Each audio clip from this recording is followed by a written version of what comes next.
इसी खूबसूरत चेहरे को अपनी जिंदगी का चांद बनाने की कीमत राजा को मौत से चुकानी पड़ी, क्योंकि खूबसूरत चेहरे के पीछे सोनम की खौफनाक सच्चाई छिपी थी। ना तो सोनम की सीरत को वक्त रहते राजा समझ पाया, ना ही उसके घर वाले।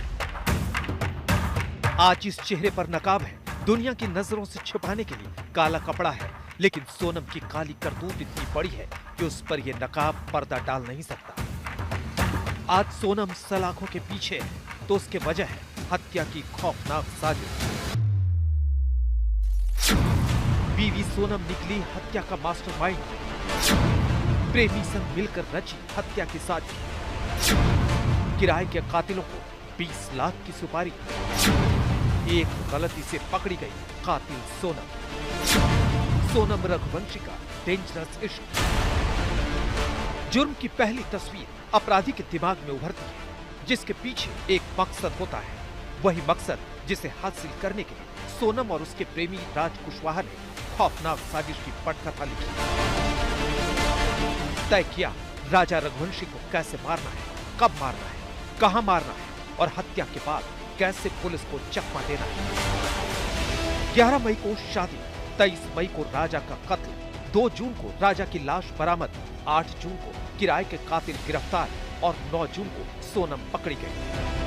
29 दिनों के बीच क्या क्या हुआ, कैसे सोनम की प्लानिंग फेल हो गई, आपको बताते हैं। दरअसल सोनम और राज एक दूसरे को पहले से जानते थे। दोस्ती धीरे धीरे मोहब्बत में बदली और फिर यही मोहब्बत खूनी साजिश में बदल गई।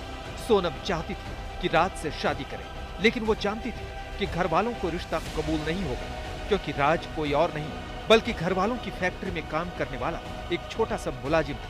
लिहाजा घर वालों के दबाव में सोनम शादी के लिए राजी हो गई, लेकिन शादी तय होते ही अपने प्रेमी के साथ राजा को रास्ते से हटाने का प्लान बनाने लगी। सोनम और राज ने मिलकर 2 प्लान बनाए, प्लान ए और प्लान बी। प्लान ए था किसी तरह राजा के साथ शादी टूट जाए। प्लान बी था प्रेमी के साथ मिलकर राजा को रास्ते से हटाना। दोनों ने यही सोचा था, अगर प्लान ए कामयाब नहीं हुआ तो प्लान बी को अंजाम देंगे। सोनम ने शादी तय होते ही प्लान ए पर काम करना शुरू किया। शादी टूट जाए, लिहाजा सोनम रघुवंशी जानबूझकर राजा से बातचीत नहीं कर रही थी। सोनम के हाव भाव को देखते हुए राजा को शक हुआ, लिहाजा राजा ने अपनी मां से सोनम को लेकर कहा था, मुझे लगता है कि सोनम खुश नहीं है, मैं शादी नहीं करूंगा। बेटे की बात सुनकर राजा की मां ने सोनम से बात की। राजा की मां ने सोनम से पूछा, क्या कोई दिक्कत है?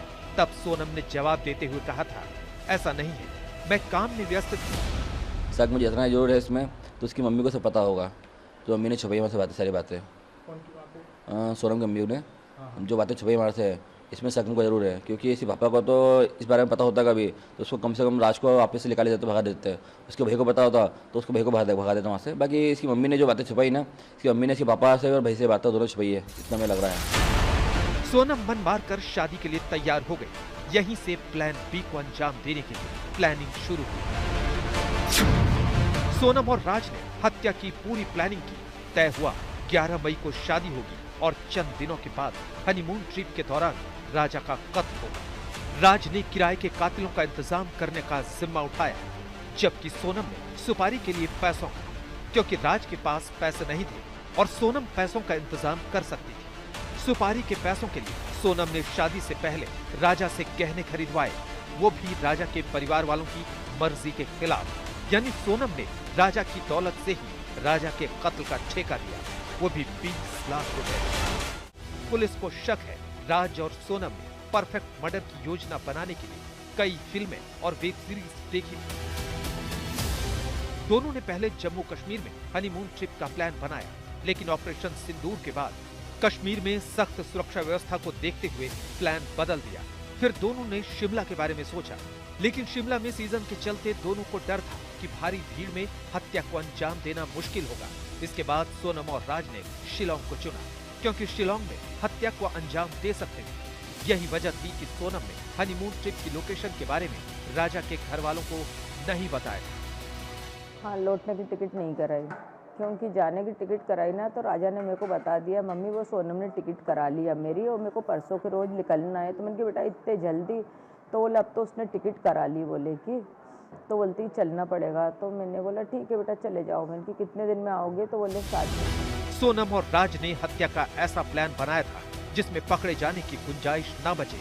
सोचा था शिलोंग की वादियों में हत्या को अंजाम देकर लाश को ठिकाने लगा देंगे। लाश नहीं मिलेगी, लिहाजा पूरा मामला गुमशुदगी की गुत्थी में उलझकर सिमट जाएगा।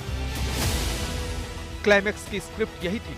हत्या के कई दिनों के बाद सोनम अपहरण की मनगढ़ंत कहानी के साथ दुनिया के सामने आएगी। चूंकि राजा की लाश बरामद नहीं होगी, ऐसे में सोनम पर कोई शक नहीं करेगा क्योंकि वो खुद पीड़ित है। लेकिन सोनम और राज की साजिश वाली स्क्रिप्ट में यही एक गलती। 20 मई को राजा और सोनम हनीमून के लिए रवाना हुए। दोनों इंदौर से बेंगलुरु होते हुए गुवाहाटी पहुंचे, कामाख्या मंदिर में दर्शन किए और फिर 21 मई को शिलोंग पहुंचे। शिलोंग ट्रिप को सोनम ने एकदम गुप्त रखा था। राजा के घर वालों को सिर्फ कामाख्या मंदिर की जानकारी थी। सोनम का हर कदम उसकी साजिश से जुड़ा हुआ था, लिहाजा राजा को लेकर शिलोंग पहुंच गई, लेकिन किसी होटल के कमरे में बुकिंग नहीं कराई। मकसद था साजिश के सबूतों को पीछे नहीं छोड़ना। तो क्या आपसे कह रहे थे, क्या बातचीत हुई थी? वो लोग रूम में उस दिन वो लोग रूम की तलाश में था, लेकिन हमारा जो है रूम वो फुल था, मतलब 16 हो चुका था। फिर भी वो लोग रिक्वेस्ट किया था मतलब अपना लगेज रखने के लिए इधर। तो हम लोगों ने उन लोग पे मतलब तरस आके उनके लगेज रखा था। We felt pity. अच्छा, वी गेट द लगेज आप लोगों ने रखा उनका? जी हाँ। राजा ने 21 मई को ही एक स्कूटी रेंट पर ली थी। इसी स्कूटी से दोनों शिलोंग घूम रहे थे। सीसीटीवी में भी दोनों स्कूटी पर नजर आ रहे थे। 22 को स्कूटी से दोनों चेरापूंजी घूमने गए थे। इसी दौरान किराए के कातिल आनंद, विशाल और आकाश शिलोंग पहुंच गए। हत्या को अंजाम देने के लिए कातिलों ने हथियार गुवाहाटी से खरीदा था। प्लान के तहत सोनम लगातार राज और किराए के कातिलों के संपर्क में थी। किसी को शक न हो इसलिए राजा के घर वालों से भी बात कर रही थी। जब ऊपर आ रहे थे ना, तब मैंने फ़ोन लगाया था उनको। 1 के बाद ही लगाया था, 1.5 के पहले ही था शायद। तो मैंने बोला था कि तुम लोग कहाँ पे हो? तो बोले, सोनम ने फ़ोन उठाया था। राजा का फ़ोन 22 तारीख से बंद था, तो सोनम ने फ़ोन उठाया था। तो मैंने बोला कहाँ पे हो? तो बोले मम्मी अभी तो हम चढ़ाई चल रहे हैं। तो मैंने कहा तुम्हारी तो सांस फूल रही है सोनम। तो बोलती कि हाँ हमारी सांस फूल रही, बहुत ज़्यादा थक गए हैं भैया, मेरे से तो कुछ समझ नहीं आ रही, बन ही नहीं रही आप तो कुछ भी बोले कि। तो मैंने कहा तुम लोग क्या करने के लिए गए थे नीचे की तरफ? तो बोले झरना देखना था ना, बड़ा सा झरना था, बोले उसको देखने के लिए गए थे। तो मैंने बोला राजा कहाँ है? तो बोलती हैं कि है ना आगे है, भी मैं तुम्हारी बात कराती हूँ, बोले कि। 23 मई को शिलोंग के सुनसान इलाके में किराए के कातिलों ने राजा की हत्या को अंजाम दिया। राजा के सिर पर धारदार हथियार से वार किया गया। इस दौरान सोनम मौके पर ही मौजूद थी, यानी सोनम ने अपनी आंखों के सामने पति का कत्ल करवाया, क्योंकि सोनम यही चाहती थी कि राजा किसी भी कीमत पर जिंदा नहीं बचे। हत्या के बाद राजा की लाश को गहरी खाई में ठिकाने लगा दिया। बड़ी बात यह है कि क्राइम सीन से 10 किलोमीटर पहले स्कूटी को पार्क किया गया था, यानी हत्या के बाद क्राइम सीन से स्कूटी को किराए के कातिलों ने 10 किलोमीटर दूर खड़ा किया था ताकि पुलिस को गुमराह कर सके। हनीमून के दौरान सोनम ने अपने सोशल मीडिया प्रोफाइल पर कोई फोटो अपलोड नहीं की ताकि कोई सुराग उसकी तरफ इशारा न करे, जिससे पुलिस को शक हुआ। शातिर दिमाग सोनम ने हत्या के कुछ घंटों के बाद राजा के सोशल मीडिया प्रोफाइल पर एक फोटो पोस्ट किया जिसमें लिखा था 7 जन्मों का साथ। ये फोटो भी पुलिस को गुमराह करने के लिए डाली गई। राजा को ठिकाने लगाने के बाद सोनम क्राइम सीन से कुछ किलोमीटर दूर किराए के कातिलों से बातचीत करती है। प्लान के तहत 23 मई को ही सोनम शिलोंग छोड़ देती है। 25 मई को सिलीगुड़ी के रास्ते ट्रेन से इंदौर पहुंची। इंदौर में प्रेमी राज से मुलाकात करती है। सोनम के लिए इंदौर में राज ठहरने का इंतजाम करता है। इंदौर से ही सोनम को राज उत्तर प्रदेश भेज देता है। 23 मई को घर वालों की राजा से आखिरी बार बात हुई। संपर्क नहीं होने पर राजा के घर वाले शिलोंग पहुंचते हैं। राजा और सोनम की गुमशुदगी का केस दर्ज होता है। पुलिस मामले की जांच शुरू करती है। शिलोंग पुलिस के सामने ये एक ब्लाइंड केस था और चुनौती मामले को सुलझाने की थी। बड़ी बात यह है कि मेघालय एक बड़ा टूरिस्ट डेस्टिनेशन है। ऐसे में किसी सैलानी का गायब होना मेघालय के पर्यटन कारोबार को ठप कर सकता था। शिलोंग पुलिस ने बड़ी टीम को केस पर लगाया। करीब 120 पुलिस वालों को केस से जोड़ा गया। 20 सीनियर अफसरों को कोर टीम में रखा गया। जांच के लिए एसआईटी बनाई गई। पहली नजर में पूरा केस लूटपाट की तरफ इशारा कर रहा था, लेकिन मामला लूटपाट का था तो राजा और सोनम कहां थे? पुलिस के सामने यही सबसे बड़ी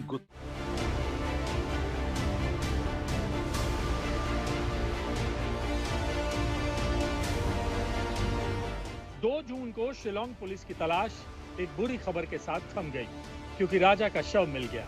लेकिन सोनम की गुमशुदगी पुलिस के लिए पहेली बनी हुई थी। सुराग के नाम पर क्राइम सीन से पुलिस को एक जैकेट मिली, लेकिन जैकेट को सीढ़ी बनाकर कातिल तक पहुंचना टेढ़ी खीर था। दूसरी तरफ हत्या को अंजाम देने वाले कातिल शिलोंग से दूर अपने अपने ठिकानों पर पहुंच चुके थे। साजिश की मास्टरमाइंड सोनम इंदौर में छिपी थी। उसका प्रेमी सब कुछ जानते बूझते अनजान बनने का नाटक कर रहा था। सोनम और राजा के घर वालों पर पूरी नजर रखे हुए था। ये तस्वीरें उस वक्त की हैं जब राजा के अंतिम संस्कार के दौरान सोनम का प्रेमी घर वालों के साथ मौजूद था। आप देख सकते हैं कि सोनम के पिता के ठीक बगल में राज मौजूद है। वही राज जो राजा के मर्डर में सोनम के पाप में बराबर का भागीदार है। सोनम और राज की साजिश में शिलोंग पुलिस उलझ कर रह गई, क्योंकि राजा की हत्या का खुलासा हो चुका था और दुनिया की नजर में सोनम को बरामद करने में पुलिस नाकाम थी। लगातार शिलोंग पुलिस पर दबाव बढ़ता गया और इसी बीच जांच टीम को एक बड़ा सुराग मिल गया। एक लोकल गाइड से पुलिस को बड़ा ब्रेक थ्रू मिला। गाइड ने पुलिस को 3 संदिग्धों से जुड़ी जानकारी दी।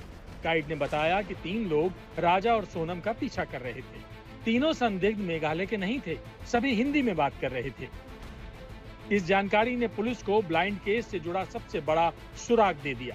पुलिस ने तीनों संदिग्धों की तलाश शुरू कर दी। पुलिस को पता चला कि तीनों संदिग्ध 23 मई को सोनम के साथ देखे गए थे। पुलिस ने संदिग्धों से जुड़ी नई जानकारी के लिए तमाम सीसीटीवी फुटेज को खंगाला। पुलिस की रणनीति काम आई। तीनों संदिग्धों को स्कूटी पर देखा गया। जांच टीम ने स्कूटी का नंबर निकाला तो पता चला कि संदिग्धों ने 23 मई को स्कूटी किराए पर ली थी। जब पुलिस ने किराए पर स्कूटी देने वालों से संपर्क किया तो एक संदिग्ध से जुड़ी जानकारी मिल गई, क्योंकि स्कूटी किराए पर लेते वक्त उसने अपनी आईडी साझा की थी। जांच टीम को इसी सुराग की तलाश थी जो अब उनके हाथ लग चुका था। पुलिस ने बिना वक्त गवाए तीनों संदिग्धों की प्रोफाइल चेक की और मोबाइल लोकेशन ट्रेस करके तीनों को गिरफ्तार कर लिया। पुलिस ने विशाल को इंदौर से अरेस्ट किया, आकाश राजपूत को उत्तर प्रदेश के ललितपुर से और आनंद को मध्य प्रदेश के बीना से। तीनों आरोपियों की गिरफ्तारी के साथ सोनम की साजिश से पर्दा उठ गया। पुलिस ने सोनम के प्रेमी राज कुशवाहा को भी गिरफ्तार कर लिया, यानी राज और सोनम के गुनाह की गवाही कातिलों की स्कूटी ने दे दी। प्रेमी की गिरफ्तारी के बाद सोनम को समझ आ गया कि उसका प्लान फेल हो गया। अब बचने का कोई रास्ता नहीं है, लिहाजा गाजीपुर के एक ढाबे पर अपहरण वाली झूठी कहानी के साथ वो सामने आ गई। लेकिन उसे पता है कि बचने का अब कोई रास्ता नहीं है। शिलोंग पुलिस ने मियां बीवी और वो की कहानी से पर्दा उठा दिया, लेकिन साजिश का खुलासा होने के बाद सोनम और राज के घर वाले पुलिस की थ्योरी पर सवाल उठा रहे हैं, जबकि राजा का परिवार सोनम और राज के रिश्तों को कत्ल की वजह बता रहा है। कोई किसी को नहीं जानता था और हमारे बच्चे ऐसे थे भी नहीं किसी से फालतू बातचीत करें, क्योंकि वो तो काम वाली बच्ची थी, धंधे वाली लड़की थी। उसको दूसरे आदमी से सुबह यहाँ से भाई के साथ ऑफिस जाना, ऑफिस से घर आना। उनकी बहन सोनम का फोन आता था, अब काम करेंगे तो फोन तो सब खाया जाएगा ना बहन। दीदी बोलता था, भैया दीदी बोलता था, हमेशा दीदी करके बात करता था। बहुत छोटा था राज, मेरा 20 साल का है भैया। उसको राजा को रास्ते से हटाने का मतलब क्या था? उसको राज से शादी करना था तो वो पहले कर लेती ना है। और ये इस बात में उसके माँ बाप को मतलब बहुत बड़ा मतलब उनने हमारे साथ धोखा करा है, क्योंकि हमको धोखा दिया है। जब उनको पता था कि हमारी बच्ची इस टाइप की है तो किसी को धोखा नहीं देना चाहिए, क्योंकि आज तो किसी का बेटा चला गया है, उनका तो कुछ नहीं गया। कहते हैं कातिल कितना भी शातिर क्यों ना हो, कोई ना कोई गलती कर बैठता है। राजा हत्याकांड में भी कातिलों से एक गलती हो गई, वही गलती जिसने राजा के कातिलों को दुनिया के सामने बेनकाब कर दिया। शिलोंग से अरविंद ओझा की रिपोर्ट।